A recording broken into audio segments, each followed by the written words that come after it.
Hello दोस्तों, स्वागत है आपका हमारी साइकोलॉजी क्लासेस में। तो आज हम आपको बताने जा रहे हैं एक एग्जाम पेपर के बारे में जो एमए फर्स्ट सेमेस्टर का है साइकोलॉजी का, और कॉग्निटिव प्रोसेस जो पेपर फर्स्ट है कॉग्निटिव प्रोसेस, ठीक है। ये एग्जाम पेपर 2014 का है, ठीक है। तो यहाँ पे अब आप देखिए 2014 का है एग्जाम पेपर। अब आप देखिए यहाँ पे जो आपको टाइम रहता है वो 3 आवर का दिया जाता है, और ये जो मैक्सिमम मार्क्स इसके होते हैं वो 85 होते हैं। देखिए इसमें कोष्टक में आप देख सकते हैं फॉर रेगुलर स्टूडेंट लिखा हुआ है, और इसके जो नीचे लिखा हुआ है मिनिमम पास मार्क्स 29, ठीक है। तो यहाँ पे फिर लिखा है मैक्सिमम मार्क्स 100, फिर कोष्टक में लिखा है for private students minimum pass marks 34, ठीक है। यहाँ पे कुछ स्टूडेंट होते हैं जिनको कन्फ्यूज़न हो जाती है कि ये डबल जो मार्क्स लिखे हैं वो कैसे लिखे हैं, ठीक है। तो यहाँ पे ये है कि जो रेगुलर स्टूडेंट होते हैं, रेगुलर स्टूडेंट, आप कुछ लोग ये नहीं समझ पाते हैं अरे मैम रेगुलर स्टूडेंट कैसे, तो उनके लिए कोई कन्फ्यूज़न नहीं है। बट ये है जो रेगुलर स्टूडेंट होते हैं उनके इंटरनल असाइनमेंट कराए जाते हैं जिन्हें सीसीई भी बोलते हैं। तो वो क्या है कि यहाँ पे 85 नंबर का इनका एक्सटर्नल ये एग्जाम पेपर होता है, और जो इंटरनल असाइनमेंट है वो 15 मार्क्स के होते हैं। जब 80 + 15 करोगे तो उनका टोटल 100 का ही होता है, ठीक है।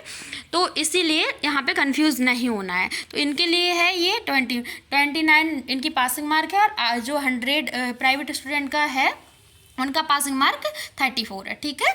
तो अब यहाँ पे जो प्राइवेट स्टूडेंट होते हैं उनके इंटरनल असाइनमेंट नहीं कराए जाते हैं, इसलिए उनका एग्जाम पेपर 100 मार्क्स का दिया जाता है। अब आप देखिए यहाँ पे जो नोट दिया गया है सभी प्रश्नों के उत्तर दीजिए। तो प्रश्न क्रमांक 1 अनिवार्य है, ये सेम प्रोसेस है जो लास्ट पेपर में भी थी, ठीक है। तो यहाँ पे ये इन्होंने क्या है आपको शॉर्ट आंसर टाइप क्वेश्चन दिए हैं, 10 क्वेश्चन है, आपको प्रत्येक यूनिट से 2-2 क्वेश्चन मिलेंगे।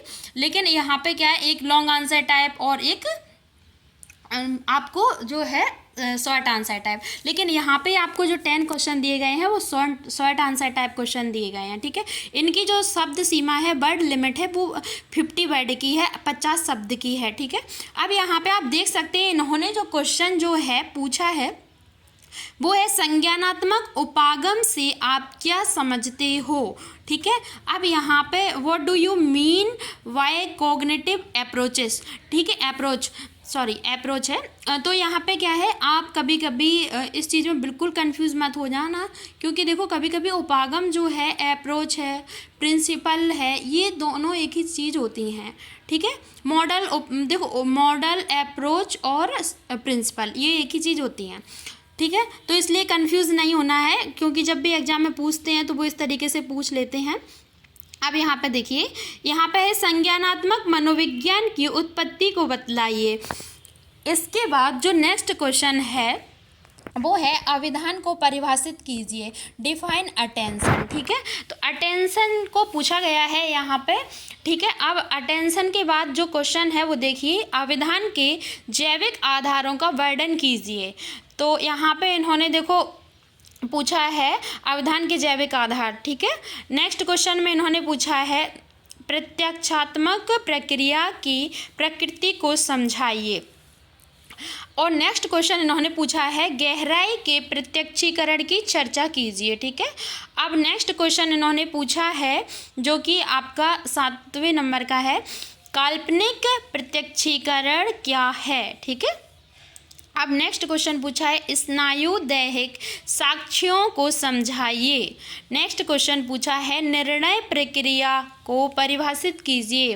नेक्स्ट क्वेश्चन पूछा है निर्णय प्रक्रिया की महत्वता को स्पष्ट कीजिए, ठीक है। अब इसके बाद आती है इकाई फर्स्ट। तो इकाई फर्स्ट में आप देखिए, इकाई फर्स्ट का जो आपको जो क्वेश्चन दिख रहा है वो आपका लॉन्ग आंसर टाइप क्वेश्चन है, जो कि 12 नंबर का एक क्वेश्चन है, ठीक है। बाकी ये सब चीज़ें आप अदर जो एग्ज़ाम पेपर मैंने बताए हैं अगर आप उसमें भी देखोगे तो उसमें भी मैंने सब में बताया है कि लॉन्ग आंसर टाइप क्वेश्चन कितने नंबर का रहता है, शॉर्ट आंसर टाइप कितने का रहता है, ठीक है ना। तो ये चीज़ें हैं।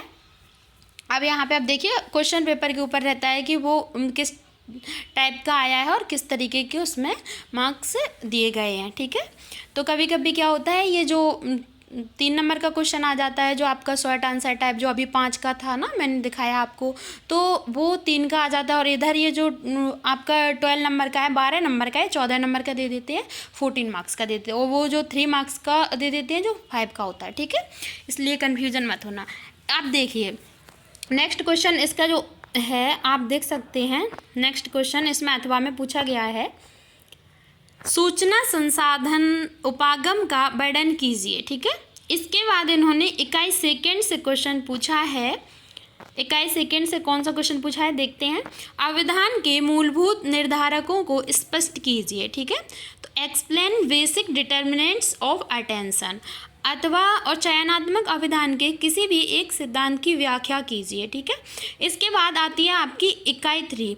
इकाई जो थर्ड है वो आती है यूनिट थर्ड में। देखिए, ऊपरी, निचली तथा आधारित ऊपरी संसाधन के मध्य अंतःक्रिया की विवेचना कीजिए।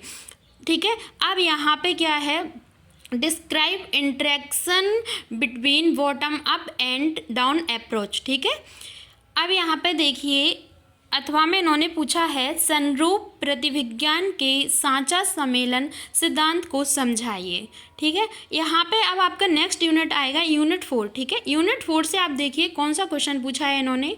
यूनिट 4 से इन्होंने क्वेश्चन पूछा है प्रतिमा संबंध की, देखिए हाँ अब देखिए, प्रतिमा संबंध की विशेषताओं की चर्चा कीजिए।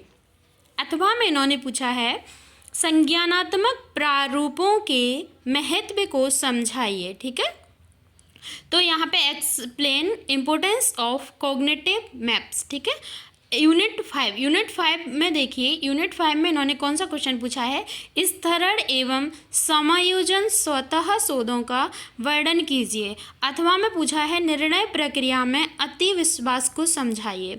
तो अथवा में जो क्वेश्चन पूछा गया है इसका मतलब ये होता है कि इन दोनों क्वेश्चन में से आपको कोई एक क्वेश्चन का आंसर देना कंपलसरी होता है। ठीक है, thank you so much. I hope आप सभी को समझ में आ गया होगा। मिलते हैं नेक्स्ट वीडियो में, तब तक के लिए लाइक, सब्सक्राइब एंड शेयर ज़रूर करें। Thank you so much.